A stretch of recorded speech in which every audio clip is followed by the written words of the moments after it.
दोस्तों कहानी शुरू होती है और हम एलिस नाम की एक लड़की को देखते हैं जो एक स्ट्रिक्ट कैथोलिक स्कूल में पढ़ती थी। ये स्कूल इतना ज्यादा स्ट्रिक्ट था कि यहाँ पर लड़कियों की स्कर्ट को भी स्केल से नापा जाता था। एलिस एक बहुत ही सीधी सादी लड़की थी जिसे नई नई चीजों को एक्सप्लोर करना बहुत पसंद था। आगे स्कूल में सेक्स एजुकेशन की क्लास होती है जहाँ पर हम फादर मर्फी नाम के एक टीचर को देखते हैं जो अपने स्टूडेंट्स को बता रहा था कि शादी से पहले इंटीमेट होना पाप है क्योंकि ये सिर्फ बच्चे पैदा करने के लिए किया जाता है, इसलिए इसे शादी के बाद ही करना चाहिए। तभी एक लड़का पूछता है कि सर हाथ गाड़ी का क्या? फादर मर्फी कहता है कि क्या तुम इससे बच्चा पैदा कर सकते हो? तभी वहाँ बैठी एक लड़की कहती है कि नहीं, उसके लिए तो हमें अपने पार्टनर के साथ इंटीमेट होना पड़ेगा। मर्फी कहता है कि एग्जैक्टली, इसलिए एक से ज्यादा शादी करना या शादी से पहले इंटीमेट होना या हाथ गाड़ी चलाना ये सब गॉड के प्लान के खिलाफ है और ये याद रखना कि गॉड हमेशा तुम्हें देख रहा है। फिर क्लास के बाद एलिस की बेस्ट फ्रेंड लॉरा उसके पास आती है और कहती है कि मैं ये स्कूल के नियम मानकर परेशान हो चुकी हूँ। तभी एलिस उससे पूछती है कि क्या तुम्हें पता है शादी से पहले सेल्फ प्लेजर पाप है? लॉरा कहती है कि अच्छा, फिर जो तुम वो गंदी फिल्में देखकर खुद को प्लेजर देती हो वो भी करना पाप है। एलिस कहती है कि ये तो बस मैं मौज मस्ती के लिए करती हूँ, ये कोई पाप नहीं है। फिर स्कूल के बाद एलिस घर आती है और अपने कंप्यूटर में गंदी वाली वेबसाइट खोलकर लोगों से चैट करने लगती है। इसी दौरान उसके पास एक लड़के का डीएम आता है जो उसे अपने 8 इंच के प्राइवेट पार्ट की फोटो सेंड करता है। एलिस उसे देखते ही अपनी विंडो को बंद कर देती है, लेकिन फिर कुछ देर बाद उसे फिर से उसे देखने की इच्छा होती है, जिसके बाद वो जूम कर करके उसके प्राइवेट पार्ट को निहारने लगती है। तभी उसे उस लड़के का मैसेज आता है जिसमें लिखा था कि तुम भी अपने प्राइवेट पार्ट की फोटो दिखाओ। एलिस थोड़ा सोचती है और उसे मना कर देती है। फिर वो आदमी उससे उसकी फोटो मांगता है तो एलिस अपनी जगह पर अपनी दोस्त की फोटो भेज देती है। अब उसकी फोटो देखते ही वो आदमी खुश हो जाता है और फिर वो एलिस के साथ गंदी गंदी बातें करना शुरू कर देता है। अब इन सब बातों से एलिस के अंदर भी ठरक जागने लगती है, इसलिए वो तुरंत ही अपनी स्कर्ट के अंदर हाथ डालती है और अपने प्राइवेट पार्ट को छूना शुरू कर देती है। अब वो ये सब कर ही रही थी कि तभी उसकी मॉम उसे आवाज लगाती है और वो कंप्यूटर बंद करके वहां से चली जाती है। फिर अगले दिन स्कूल में लंच के दौरान लिली नाम की एक लड़की एलिस के पास आती है और उसे कहती है कि मुझे तो विश्वास ही नहीं हो रहा कि तुमने लॉरा की पार्टी में एडम का मुंह में लिया था। अब ये बात सुनकर लॉरा भी शॉक्ड हो जाती है और उससे पूछती है कि क्या तुमने सच में उस रात एडम का मुंह में लिया था? एलिस कहती है कि वो लड़की पागल हो चुकी है, मैंने ऐसा कुछ भी नहीं किया। लिली कहती है कि अब तो ये बात पूरे स्कूल में फैल चुकी है, जिसके बाद वो वहां से चली जाती है। इसके बाद एलिस एक चॉकलेट रैपर निकालकर उसे चाटने लगती है, जिसे देखकर कुछ लड़के उस पर हंसने लगते हैं और उसका मजाक उड़ाते हैं। आगे हम देखते हैं कि उस वेबसाइट पर गंदी चैट करने के बाद एलिस को अपने आप में गिल्टी फील होने लगा था, इसलिए वो गॉड के पास जाकर उनसे माफी मांगती है। इसके बाद स्कूल के सभी स्टूडेंट्स को एक रिट्रीट पर ले जाया जाता है, जहाँ पर जाने के बाद वो अपने सारे पापों से मुक्त हो जाएंगे और वो सभी गॉड के और भी नजदीक पहुंच जाएंगे। तभी वहां पहुंचते ही एलिस की नजर एक लड़के पर पड़ती है। वो लॉरा से पूछती है कि ये कौन है? लॉरा कहती है कि तुम इसे नहीं जानती, ये स्कूल की फुटबॉल टीम का कैप्टन क्रिस है। हम देखते हैं कि क्रिस इतना हैंडसम था कि एलिस उसे देखते ही उस पर फिदा हो गई थी।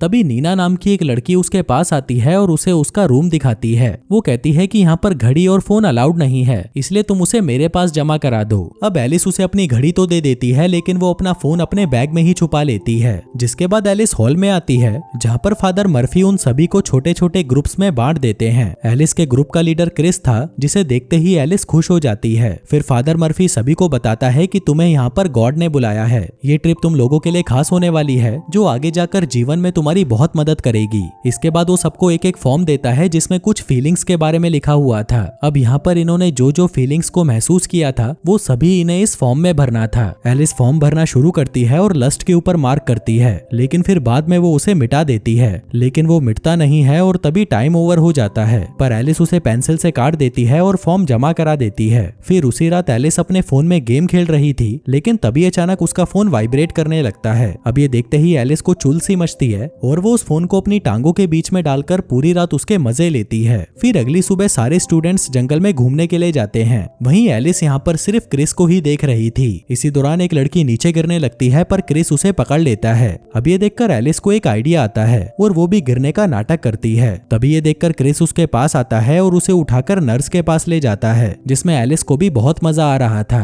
फिर अगले सीन में हम देखते हैं कि जब एलिस अपने कमरे में होती है, तभी वहाँ पर नीना उससे कुछ बात करने आती है, पर तभी अचानक एलिस का फोन वाइब्रेट करने लगता है और नीना ये सब देख लेती है। वो उसे कहती है कि तुमने मुझसे झूठ बोला, जिसके बाद वो सीधा जाकर ये बात मर्फी को बता देती है। आगे फादर मर्फी एलिस को बुलाता है और कहता है कि तुम्हें रूल तोड़ने की सजा मिलेगी और सजा के तौर पर तुम्हें इस पूरे कैंप की सफाई करनी होगी। अब एलिस कैंप की सफाई करने में लग जाती है और तभी उसे फादर मर्फी के रूम में उसका कंप्यूटर दिखाई देता है। वो चारों तरफ देखती है है कि कोई उसे देख तो नहीं रहा, जिसके बाद वो कंप्यूटर में इंटरनेट ऑन करके गंदी गंदी फिल्में देखने लगती है। पर तभी उसे किसी की आहट महसूस होती है तो वह स्क्रीन को ऑफ करके चली जाती है, लेकिन वो कंप्यूटर को शट डाउन करना भूल गई थी। उसी रात फादर मर्फी सभी स्टूडेंट्स को बुलाता है और उन सभी के सामने उनके घर से आए हुए लेटर्स को पढ़ने लगता है, जिसे सुनकर वो सभी इमोशनल हो जाते हैं। फिर अगले दिन क्रिस अपने ग्रुप को बुलाता है और उनसे कहता है कि सभी के मन में कुछ ना कुछ गिल्ट होते हैं और मैं चाहता हूँ कि आज तुम सभी वो गिल्ट बाहर निकाल दो और ये करने से तुम्हें शांति मिलेगी। तभी वहाँ पर बैठा एक लड़का कहता है कि कुछ दिनों पहले मेरी गर्लफ्रेंड मुझे छोड़कर चली गई और इससे मैं अंदर से टूट चुका हूँ। फिर एक लड़की कहती है कि मेरी दादी की मौत हो गई और मैं आखिरी बार उन्हें देख तक नहीं पाई। इसके बाद एलिस की बारी आती है, लेकिन उसके पास कोई कहानी नहीं थी, इसलिए वो झूठ बोल देती है कि कुछ दिनों पहले उसके कुत्ते की मौत हो गई थी।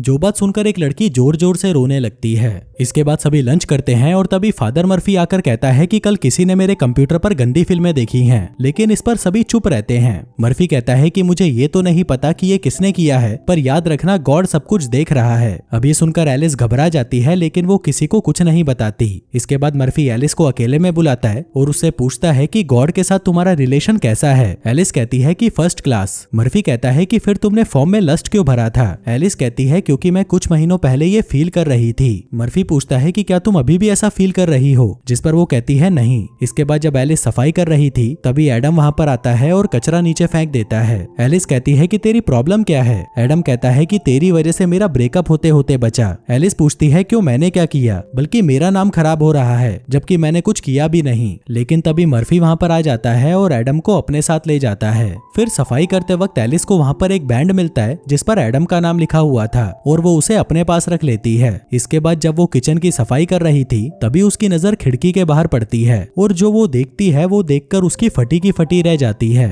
वो देखती है कि नीना एक लड़के को किस कर रही है, जिसके बाद वो नीचे जाकर उसका चूसने लगती है। अब ये देखकर एलिस जल्दी से ये बात जाकर लॉरा को बताती है, लेकिन लॉरा उसकी बातों पर बिलीव नहीं करती और उसे कहती है कि तुम्हें शर्म आनी चाहिए नीना जैसी पवित्र लड़की के बारे में ऐसी अफवाहें फैलाते हुए। एलिस कहती है कि नहीं, वो सच में कर रही थी। लॉरा कहती है कि तुम झूठी हो और मुझे लगता है कि तुमने ही मर्फी के कंप्यूटर पर वो एडल्ट मूवी देखी थी और शायद तुमने ही पार्टी में एडम का मुंह में भी लिया था। जो कहकर वो वहाँ से चली जाती है। इसके बाद जब एलिस किचन को साफ कर रही थी वो एडम का बैंड लेकर उसे मर्फी के कंप्यूटर के पास रख देती है। तभी मर्फी वहाँ पर आ जाता है और एलिस पीछे छुप जाती है। तभी वो देखती है कि फादर मर्फी अपना कंप्यूटर ऑन करता है और एक गंदी सी मूवी लगाकर देखने लगता है और उसे देखते देखते वो खुद को प्लेजर देने लगता है। वहीं ये देखकर एलिस को तो बिलीव ही नहीं होता, इसलिए वो अपनी आंखें बंद कर लेती है। इसके बाद जब वो बाहर आती है तो उसे क्रिस मिलता है। वो उसे पूछता है कि क्या हुआ, तुम उदास क्यों हो। जिसके बाद वो दोनों एक टेबल पर बैठते हैं और बातें करने लगते हैं। लेकिन तभी ठरक से भरी हुई एलिस खड़ी होती है और उसे किस करने लगती है। लेकिन इससे क्रिस एक्साइटेड हो रहा था, इसलिए वो एलिस को खुद से दूर कर देता है।